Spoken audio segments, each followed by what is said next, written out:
آج کا ہمارا عمل ہر پریشانی سے نجات کے حوالے سے ہے۔ اگر آپ اپنی پریشانیوں کو دور کرنا چاہتے ہیں، اپنی زندگی کو خوشحال بنانا چاہتے ہیں، آپ کا کوئی بھی مسئلہ ہے، کسی بھی قسم کا کوئی مالی مسئلہ ہے، آپ قرض سے نجات حاصل کرنا چاہتے ہیں، یا آپ کو اچانک پیسوں کی ضرورت ہے، آپ اپنی ضرورت کو پورا کرنا چاہتے ہیں، یا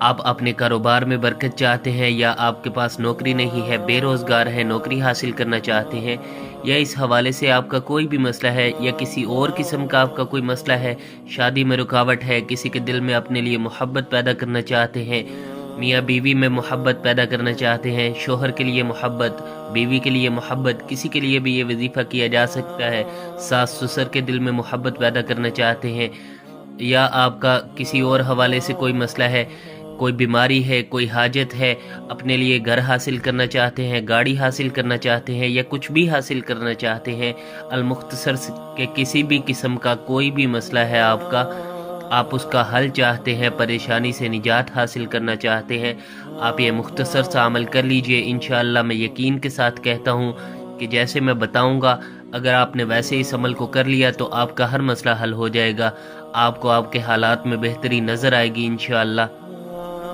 اللہ رب العزت کی ذات سے اپنے مسائل کو حل کروانا یہ کوئی مشکل کام نہیں ہے۔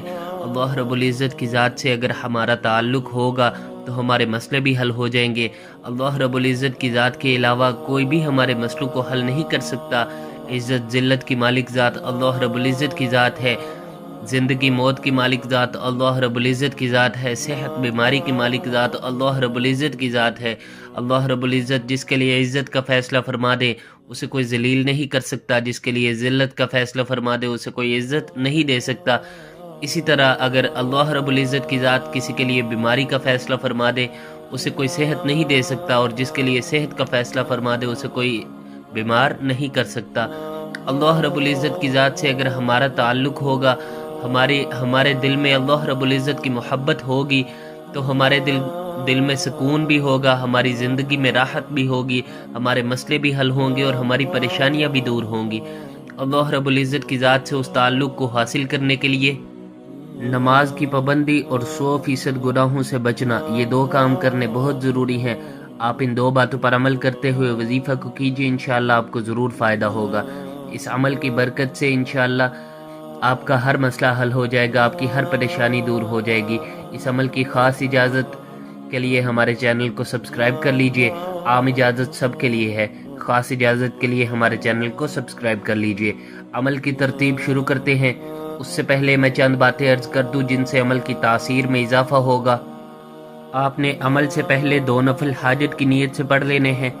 اگر مخصوص ایام میں نہیں ہیں تو نفل پڑھے جا سکتے ہیں، دن میں کسی بھی وقت اس عمل کو کیا جا سکتا ہے، کوئی پابندی نہیں ہے۔ ظہر، مغرب اور عشاء کی نماز کے بعد نفل پڑھے جا سکتے ہیں۔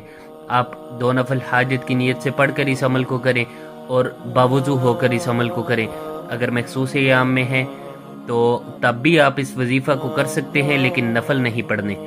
آپ نے نفل پڑھے بغیر اسی ترتیب سے اس عمل کو کر لینا ہے۔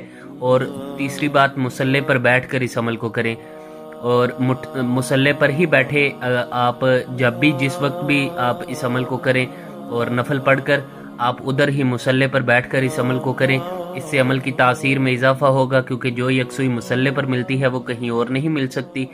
لیکن اگر کسی وجہ سے آپ مصلی پر نہیں بیٹھ سکتے، بیٹھا نہیں جاتا، تو آپ کرسی پر بیٹھ کر یا بستر میں بیٹھ کر بھی کر سکتے ہیں، کوئی پابندی نہیں ہے۔ اور چوتھی بات، قبلہ رو ہو کر اس عمل کو کریں۔ جدھر بھی آپ بیٹھ کر اس عمل کو کریں، آپ وہیں پر اپنا رخ جو ہے وہ قبلہ کی طرف موڑ لیں۔ ان باتوں سے عمل کی تاثیر میں اضافہ ہوگا اور آپ کو زیادہ فائدہ ہوگا انشاءاللہ۔ کوشش کریں کہ ان باتوں کا خیال رکھتے ہوئے اس عمل کو کریں۔ عمل کی ترتیب شروع کرتے ہیں۔ سب سے پہلے آپ نے استغفار کرنا ہے۔ استغفر اللہ کا ورد کرنا ہے 100 مرتبہ۔ ہاتھ کی انگلیوں پر کر لیجئے یا تسبیح پر کر لیجئے۔ اس کے بعد آپ نے یا قادر یا اللہ جل جلالہ، یا قادر یا اللہ جل جلالہ، یا قادر یا اللہ جل جلالہ، اللہ رب العزت کی ذات کو ان اسماء مبارک سے آپ نے پکارنا ہے۔ 10 مرتبہ اس کا ذکر کرنا ہے۔ آنکھوں کو آپ نے بند کر لینا ہے اور سر کو جھکا لینا ہے۔ اس طرح آپ نے ذکر کرنا ہے اور اس کے بعد آپ نے 3 مرتبہ درود پاک پڑھنا ہے، درود ابراہیمی 3 مرتبہ آپ نے اس کو پڑھنا ہے۔ اس کے بعد آپ نے دعا کرنی ہے۔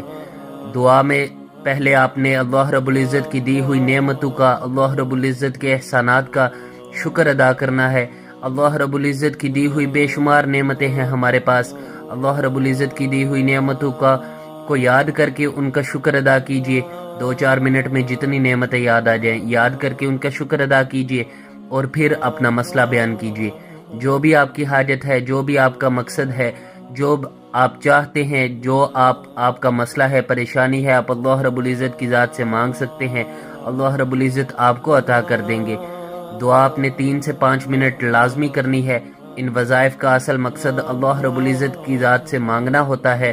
جیسے بیماری کو ٹھیک کرنے کے لیے دوائی ایک سبب ہے، اسی طرح پریشانی سے نجات کے لیے وظیفہ ایک سبب ہے، اور وظائف کا اصل مقصد اللہ رب العزت سے مانگنا ہوتا ہے۔ اللہ رب العزت نے بن مانگے ہمیں اتنا کچھ عطا کیا ہے، اور مانگنے سے کیسے نہیں ملے گا، یہ ممکن نہیں ہے۔